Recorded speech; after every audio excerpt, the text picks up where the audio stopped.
Assalamualaikum warahmatullahi wabarakatuh.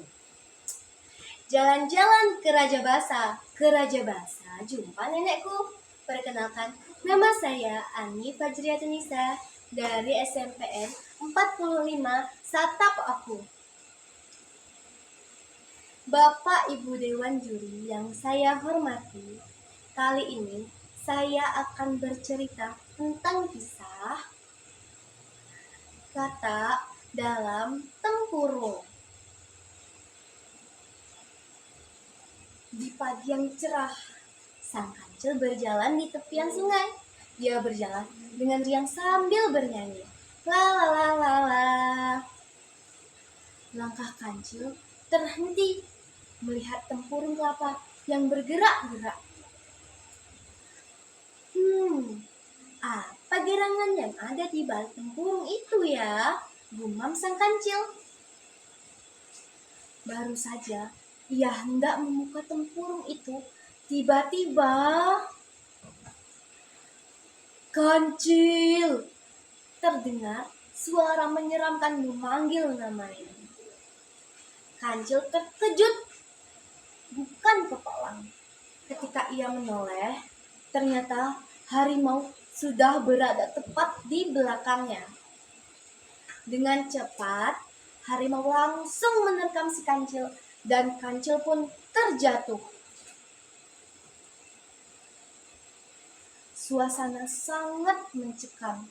Namun, bukan kancil namanya kalau tidak memiliki ide untuk lepas dari ancaman harimau. Seketika, ia melihat ada sarang lebah di atas pohon. Maka, muncullah ide kancil. "Harimau, harimau, apakah kau akan memakanku?" tanya kancil pada harimau. "Tentu saja, pagi ini aku belum makan. Kau akan aku jadikan sarapan yang lezat." "Hahaha," jawab harimau dengan percaya diri. "Sebelum kau memakanku, bolehkah aku minta tolong kepadamu, harimau?" "Tolong apa?" jawab harimau heran. "Bisakah kau mengambilkan buah itu untukku? Tubuhku akan lebih lezat jika dicampur dengan buah itu," pinta kancil pada harimau sambil menunjuk sarang lebah di atas pohon. "Benarkah?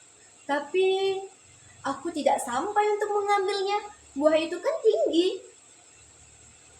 "Kamu kan kuat, harimau. Kamu bisa melemparnya dengan ini," kata kancil sambil memberikan tempurung kelapa yang bergerak-gerak tadi kepada harimau. Ternyata di bawah tempurung itu ada seekor katak dan anaknya. Katak pun terkejut ketika tempurungnya diambil oleh kancil. Tapi dia tidak bisa berbuat apa-apa karena ada harimau di sana. Harimau pun mengambil tempurung kelapa itu dari kancil dan melemparkannya ke sarang lebah. Dar! Lemparan harimau tepat sasaran dan menghancurkan sarang lebah itu. Harimau pun terkejut. Ternyata itu bukan buah, melainkan sarang lebah. Lebah-lebah yang murka karena sarangnya dihancurkan pun langsung menyerbu harimau. Hingga harimau lari tunggang-langgang ketakutan. Kancil pun selamat dari ancaman harimau. Namun, dia mendapat masalah baru. "Kancil, kenapa kau merusak tempurung kelapaku?" teriak katak pada kancil. Kancil pun baru menyadari kalau di bawah tempurung itu ada 2 ekor katak. "Maaf katak, aku tidak tahu kalau engkau ada di balik tempurung itu. Lagi pula, kenapa kau tidak berbaur dengan katak-katak yang lainnya di pinggir sungai yang indah di sana?"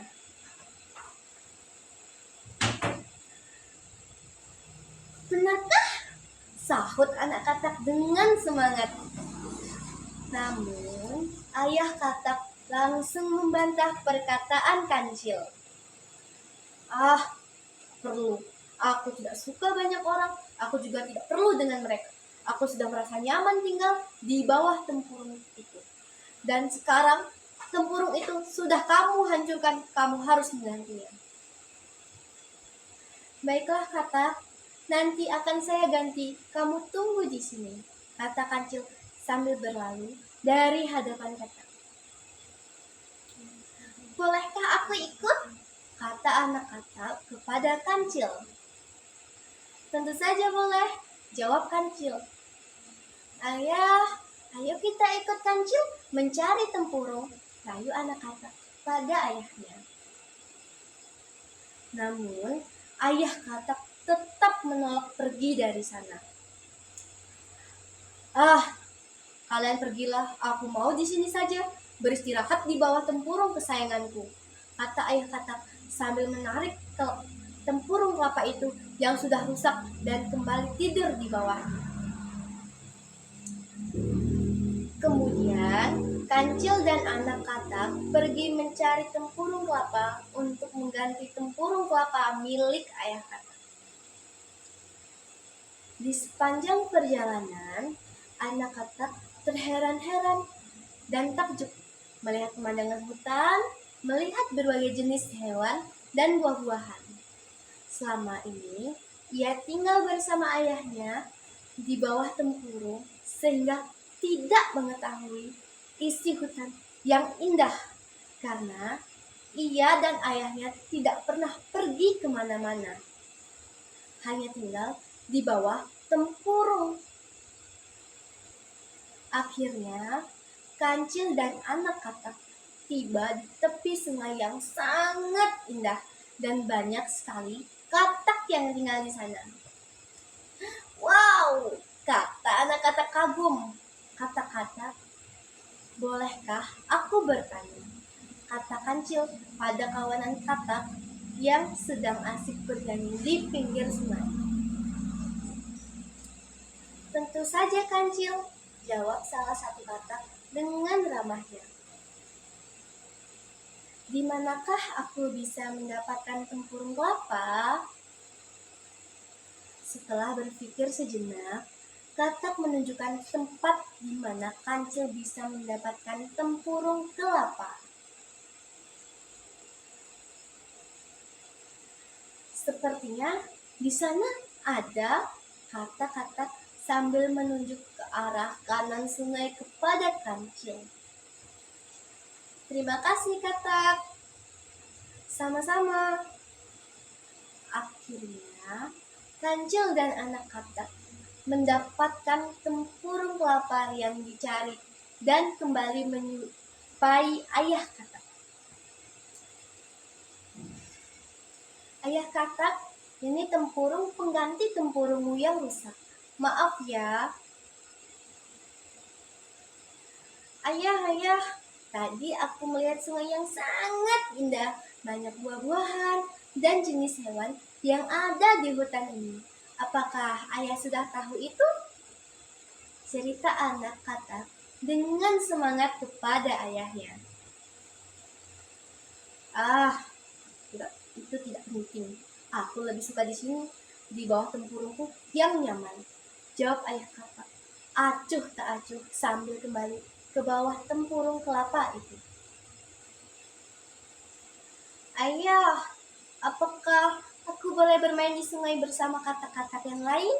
Di sana mereka baik loh ayah, rayu anak katak pada ayahnya. Ya, pergilah, ayah lebih suka tinggal di sini, jawab ayah katak. Anak katak pun pergi bersama kancil kembali ke sungai yang indah itu. Setelah kancil dan anak katak pergi, tiba-tiba seekor ular besar menghampiri tempurung kelapa ayah katak. Ayah katak pun diterkam oleh ular tanpa ada yang membantunya. karena ia tidak bergaul dan tidak memiliki teman yang bisa mengingatkannya jika ada bahaya yang datang. Selesai. Demikian kisah katak di bawah tempurung yang celaka karena tidak mau bergaul dan memiliki pengetahuan tentang isi hutan tempat ia tinggal.